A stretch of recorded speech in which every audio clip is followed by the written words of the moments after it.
Welcome to This is Salvation, a podcast brought to you by Albury Media. Through real stories, real faith and real hope, we hope you'll experience the life-changing power of salvation.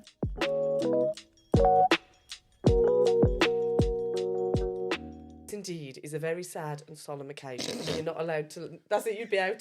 You're not allowed... Were you just saying that makes you laugh? Yeah, you're not allowed to...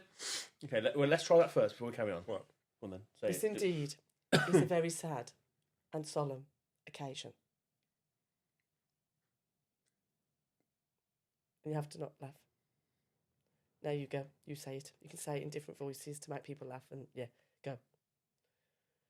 This indeed is a sad and solemn occasion. So Tegan's the winner at the moment because he's not had a good time. You weren't expecting that voice, were you? No, not off you. So that's the game. This indeed is a very sad and solemn occasion. Okay. So, right, no smiling, sad and solemn occasion. Right.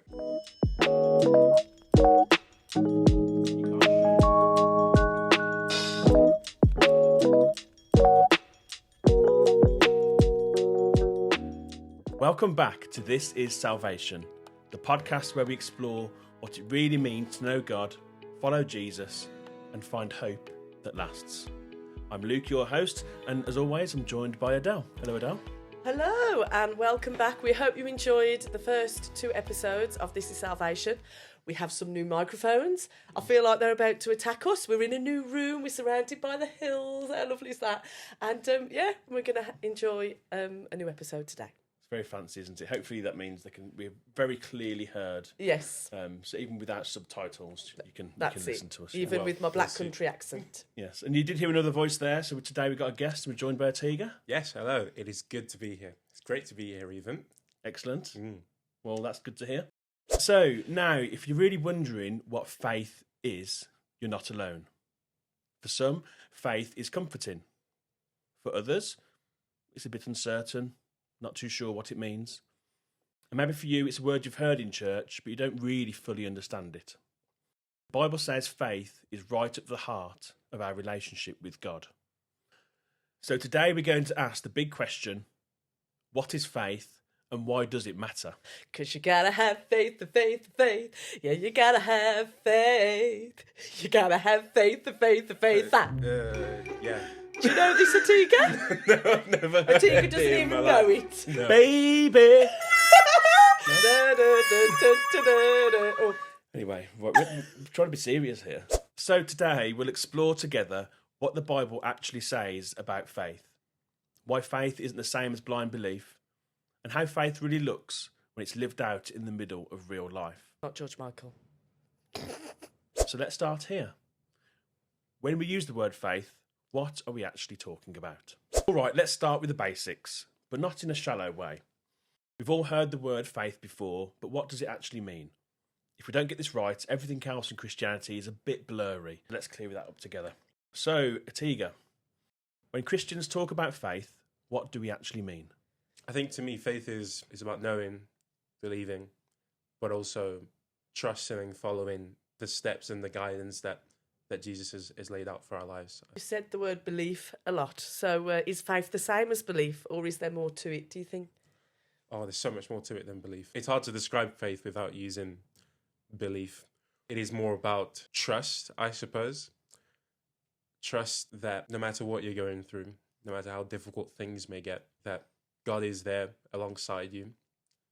And it's also about showing your faith through your actions. Just the way you live your life and the way you interact with other people shows the strength of your faith. You see some people that have gone through unimaginable amounts of difficulties and you couldn't really tell unless they told you their story. And you almost think, how could they bear to go on? Because if that happened to me, I wouldn't know what to do. I wouldn't know where to go.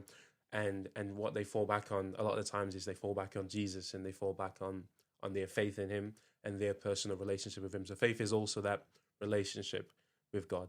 The way I like to think about it is because it says somewhere in the Bible, I can't remember the exact verse now, that even the devil believes. So belief is like an intellectual agreement of something, like you understand that that's true. But faith is actually following it, isn't it? And like you said earlier, putting your trust in it and actually following it through with actions. So belief is just a thing on its own. You believe something to be true.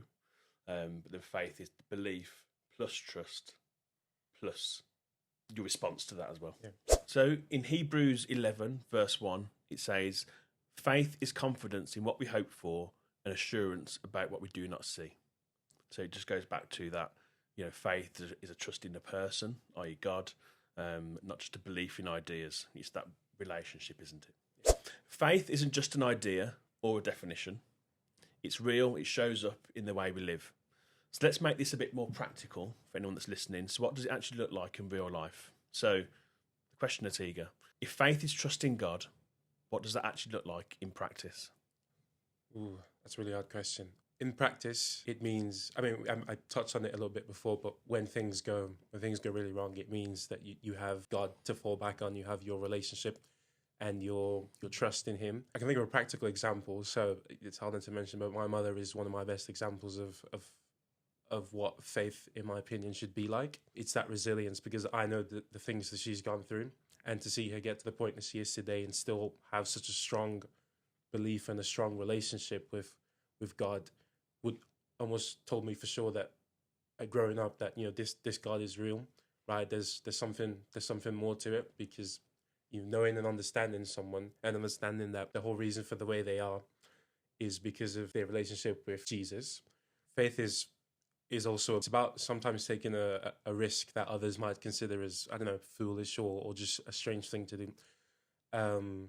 Because of your knowledge that there is this being, there is Jesus, there is God to support you. He will never leave you. He will never forsake you. You can actions that are informed by your relationship with him, are informed by God, by the Spirit. And that can be stuff like, I don't know, moving houses or moving to a different place entirely, whether that be for work or for whatever reason that may come up. And despite the new environment and all the tension and all the fears and things that you might be worried about, you continue to move forward and you continue to stand strong in your faith with him. So your faith helps you to stand strong in that way. So yeah. It's interesting because you see a lot of examples of that in the Bible as well. No, we won't go through all in detail because we could be here all day. But when you look at Abraham, where he just lifted his whole family and moved to a different area of the country that he was in to follow God. Even things like Noah, and taking all the animals in the ark and having faith. And then when you look at Peter, when he walked on water, so stepping out of that boat. So all of these things take faith. I think the key thing is that faith isn't just spoken; it's something you do and respond to, isn't it? Yeah, even when it looks crazy, like building an ark on land or stepping out into the ocean and expecting not to drown. It's that faith again. It's that trust. Yeah. Just disclaimer: I don't recommend anyone step out of a boat into the ocean unless your name's Peter. Unless your name's Peter. Yeah, and like you said, with your mom, she's been through some things, and faith. Even you might have been a Christian for years and years and years, but it doesn't always mean that things go well, does it? We all go through times of difficulty when times have gone tough, but having a faith just really helps you get through those times. It can be through a song. I don't know. I love singing. I love music, and things that I've gone through. If I'm feeling like God isn't there, actually listening to a song can really help me and remind me through those songs that he's got me and that he's holding me and he'll give me strength through it. And having faith, I wouldn't have gotten through those times if I hadn't have had faith. And so, yeah, even though I feel like I've been a Christian for quite a long time, things haven't always gone perfect and it's really, really hard. But having a faith just helps me have joy inside me, and whatever that thing is being, that difficulty, I can find joy in that because God's always been there and he's keeping me strong. Yeah. I often find that really challenging. So say if someone hasn't got a faith and they're going through those difficult times, what do they hold on to? Like you say, we have God and we have God guiding us through that. And yes, it can be difficult. That's sometimes when your faith grows stronger, isn't it? I've had discussions with friends about believers, so friends that are Christian, about their interactions with people that didn't have a faith, and they were obviously struggling and going through some very difficult times with nothing to fall back on. And sometimes they'll ask first, or sometimes he will offer just to pray for them. And you'll be surprised how quickly they will be moved by just the offer of a stronghold, the offer of something to support them, something to rely on them, even if they don't know immediately that this will solve all their problems. At that point, you really need anything basically, and God is that anything to rely on. Through times of difficulty, faith can be hard, and you need those other people to be there to help you and to support you. And God works through other people. You might not necessarily be able to turn to God at that time, but actually other people will come to you and be your support and be God in that time difficulty for you when you can't find your faith yourself. I think especially in times of difficulty is your faith tested, but also your faith is strengthened and your faith is renewed. Because sometimes you think you have a faith and a really strong faith and relationship with God, and something, completely unexpected happens that just derails your entire life, and you're struggling to find where God is in the situation sometimes. Sometimes directly at that time you can't see God, but looking back could have been years down the line, but then you can actually see where God was working in those people and in your life, even though it was a hard time. So now, let's be honest, when you're talking about faith, it can sound really inspiring, especially, when you're talking about characters from the Bible, like Abraham and Peter, but also, Atiga, listen to your story about your mum. But what if it doesn't feel that way for you? What if you want to believe, but you find it really hard? So, Atiga, what would you say to someone who wants to believe, but finds it just really hard to do that? For those who want to believe, but don't know where to start, the first thing I would say, a really good first step to do, is to have a look at those around you. That's easy for us when we're in an environment like this, where we're among fellow believers and fellow Christians. But have a look at those around you who are hopefully really strong examples of faith and of belief, and speak to people, ask them about their faith journey, ask them about where they are right now, ask them about where they started. And you never know, some people might have started in a very similar situation to you, really unsure essentially about where to take things forward. Again, I've mentioned my mom as one of my best examples of faith, but role models within the church family as well have really helped to build my own personal faith through their examples of unwavering faith. Now, I'm a bit of a doubter, I'm not going to lie. I'd say I've been a Christian for quite a long time, but I still doubt faith, and I doubt if there's something new I want to do. I doubt and worry if that's the right thing to do, and I'm a bit of a doubting Thomas, and I shouldn't doubt so much, really. So does having doubts mean that I don't really have faith? Oh, no, absolutely not. No. Faith isn't about, I believe, well and good, right? Nothing bad happens anymore, off of my day, and I forget about it, basically. No, faith doesn't mean things will go really well either. Doubts are a completely natural thing for us to do as humans. We seek answers, we seek the truth, we want to know more about things, and that's really hard when it comes to something as outside of understanding as God is, right? We cannot fully comprehend him, but that doesn't mean we don't continue to seek more from him. Doubts are completely fine. Doubts are completely normal. Doubts are good. Even doubts keep you safe. Doubts keep you safe from being led down some really dangerous paths when it comes to religion.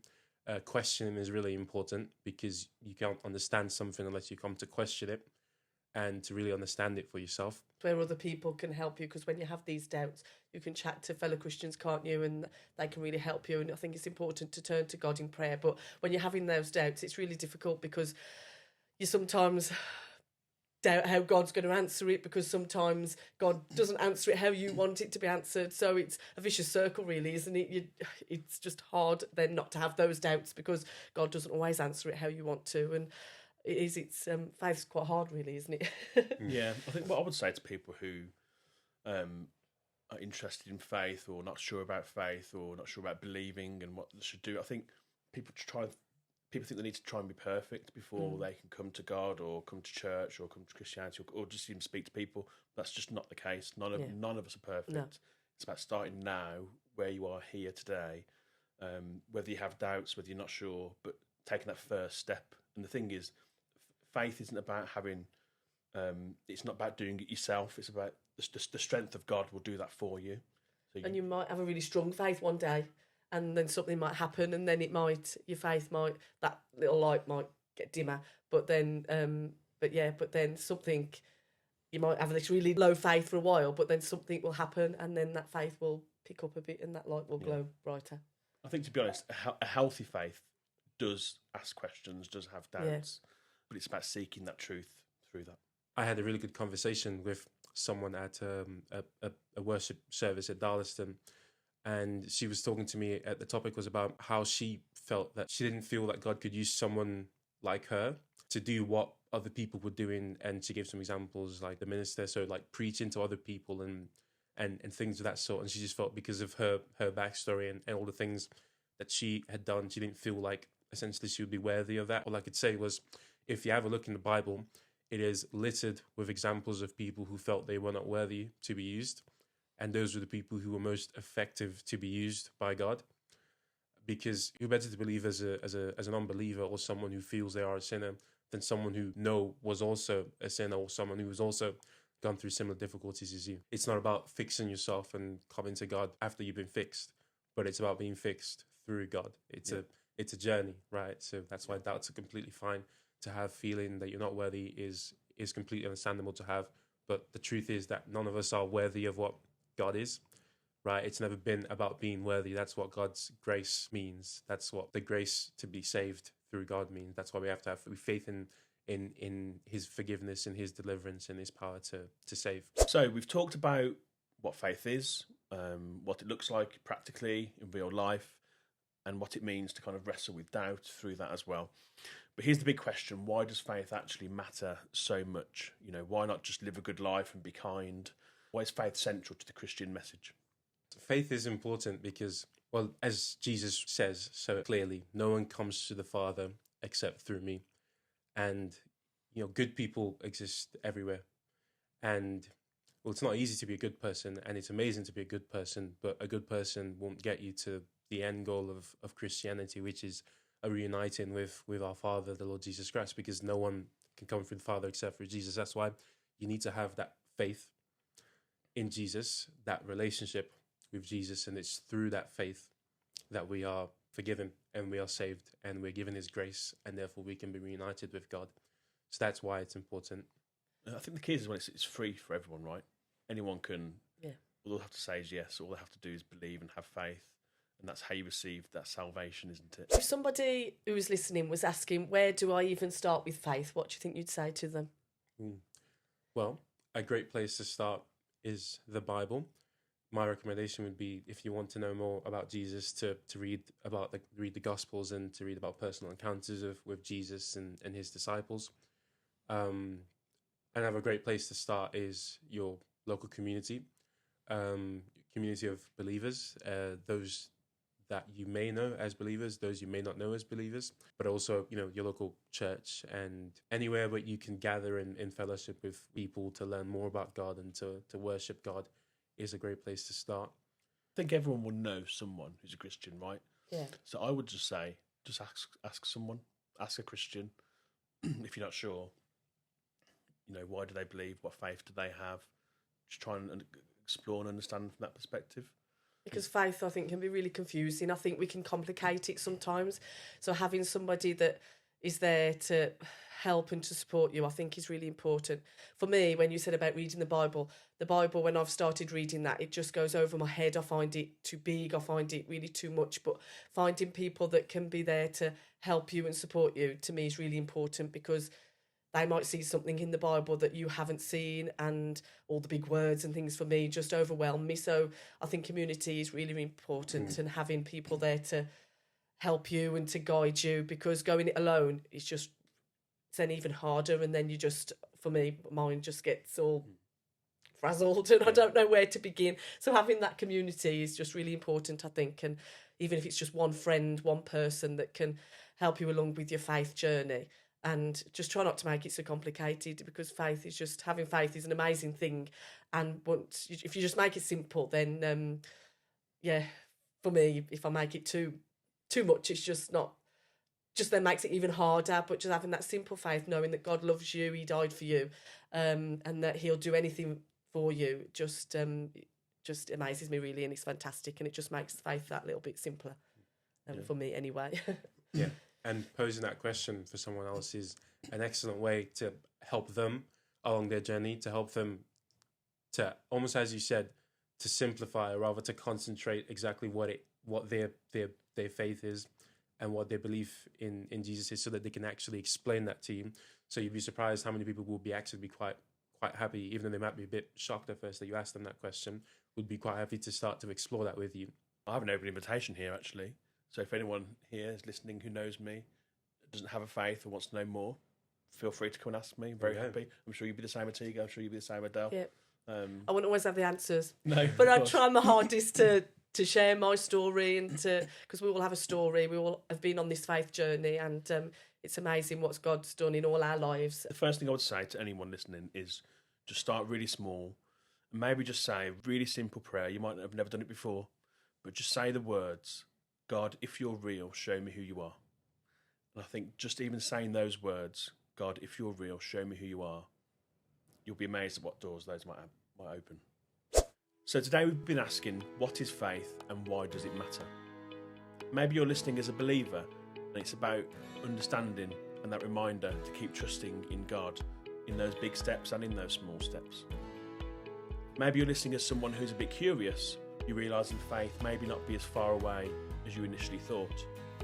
Or maybe you're hurting, faith's a bit fragile right now, not sure what to do, feels a bit impossible. Wherever you are, here is the encouragement. Faith doesn't start with perfection. It starts with that small step. Even that small step towards God matters, and He promises to meet you there. If you'd like to explore more, maybe try that simple prayer this week. God, if you're real, show me who you are. That prayer has changed countless lives. And next time on This Is Salvation, we'll be asking another huge question. Why did Jesus have to die? Until then, stay honest, stay open, and keep seeking. This Is Salvation. you can't share.